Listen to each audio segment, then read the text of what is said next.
Hello friends, RSP beautician চ্যানেলে তোমাদেরকে welcome. তোমরা কেমন আছো? আশা করি তোমরা সকলেই ভালো আছো। আজ তোমাদের জন্য যেটা নিয়ে এসেছি, থাম্বনেল দেখে নিশ্চয়ই বুঝতে পেরেছো যে পেন ছাড়াই তোমরা বাচ্চা ছোট ছোট মেয়েদেরকে কিভাবে তোমরা কান নাক ফোটাতে পারো।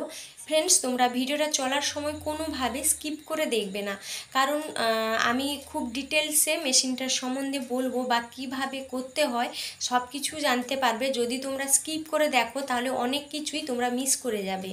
দেখো, এটা হচ্ছে এয়ার গান। তো এই যে মুখটাতে দেখতে পাচ্ছ, এখানে পিনটা তোমাদের থাকবে। এবার এই যে পেছনে স্ক্রুটা ধরে এই টান দিলে একটা কট করে আওয়াজ হলো, এটাতে সেটিং হয়ে গেল। এবার এই জায়গাটাতে তোমাদের পিনটাকে সেট আপ করতে হবে।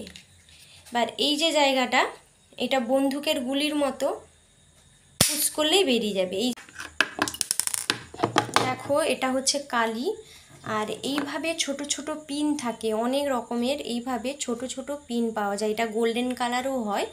তো এইভাবে তোমরা প্রথমে এটা দিয়ে কালি দিয়ে যেই কানটাতে বা নাকটাতে ফোটাবে সেটা পয়েন্ট করে নিতে হবে ঠিকঠাক করে। ব্যাস, এই ছিল কিভাবে এয়ার গানটাকে সেট আপ দিতে হয়। তো আমি এটা দেখে নিয়েছি। এবার আমি দেখাবো বাচ্চা মেয়েদের ঠিকঠাক নিশানা ধরে বা ঠিকঠাক পয়েন্ট অনুসরণ করে কিভাবে তোমরা এয়ার গানটাকে চালাবে। প্রথমে যেটা আমার করার বিষয় সেটা হচ্ছে ক্লায়েন্টকে কমফোর্টেবলভাবে বসাতে হবে, ভালোভাবে যেন বসে। একটু যদি নাড়াচড়া করে তাহলে পয়েন্টটা কিন্তু উপর নিচ হয়ে যেতে পারে। এর পরের কাজটা হচ্ছে স্যানিটাইজ করা, অর্থাৎ কান বা নাকের পাতাটা ভালোভাবে জীবাণুমুক্ত করে নিতে হবে। এমনকি যেই পিনটা দিয়ে ফোটাবো সেটাও, তাতে কি হবে, ইনফেকশানের ভয় থাকে না।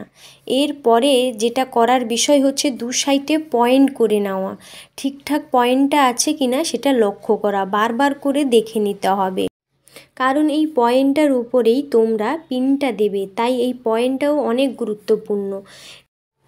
এরপরে যেটা করতে হবে, সেট আপ করে রাখা যে তোমাদের এয়ার গানটা, সেই পয়েন্টটাকেই ঠিক করে পুশ করতে হবে। দেখো কেমনভাবে করছি, একটু ভালোভাবে লক্ষ্য করো।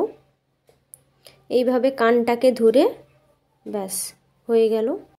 বাচ্চা মেয়ে তাই একটু ভয় পেয়েছে, কিন্তু এটা ভয় পাওয়ার কিছু নেই, কারণ এটা পুরোটাই পেনলেস এবং কোনো রকমভাবে ব্লাড বেরোয় না। দেখো, দেখতেই পাচ্ছ কোনোভাবেই ব্লাড বেরোয়নি। তো এটা পেছনে হুকটা লাগিয়ে আমি টাইট করে দেব। ব্যাস হয়ে গেল। পরেরটাও ঠিক একইভাবে দেখাবো। ফ্রেন্ডস, আমার মতে কান নাক ফুটানো এই মেশিনটা খুব ইজিভাবেই কাজ করে। তোমাদের কেমন লেগেছে তোমরা অবশ্যই আমাকে কমেন্টে জানাবে। এছাড়া বলবো, আমার এই চ্যানেলে পার্লার সংক্রান্ত সব ধরনের ভিডিও কিন্তু আমি আপলোড করে থাকি। যেমন তোমরা মনে করো hair cutting, makeup, skin care বা এই ধরনের আমার এই চ্যানেল থেকে তোমরা পেয়ে যেতে পারো।